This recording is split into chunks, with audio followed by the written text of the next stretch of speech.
Hello friends, ఇవాళైతే నేనైతే independence day వస్తుంది కదా, క్లాస్ డెకరేట్ చేయడానికైతే ఒక చేసిన రంది చూపిస్తా ఫ్రెండ్స్. ఫస్ట్ అయితే ఇది ఉంది ఈడ ఫ్రెండ్స్. నేనైతే ఇట్లా అయితే చేశాను ఫ్రెండ్స్.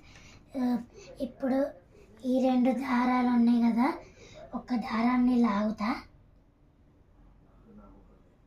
ఫ్రెండ్స్. ఒక దారాన్ని లాగితే పైకి వచ్చింది, ఇంకో దారం లాగితే కిందికి వస్తుంది. మళ్ళీ ఒకసారి రిపీట్ చేస్తా. ఒక దారం లాగితే పైకి వచ్చింది, ఇంకో దారం కిందికి వచ్చింది. ఫ్రెండ్స్ ఇదైతే ఉందో కింద కామెంట్ చేయండి. ఇంకా ఇది నచ్చితే మీరు కూడా చేయండి. ఇండిపెండెన్స్ డే వస్తుంది కాబట్టి బాయ్.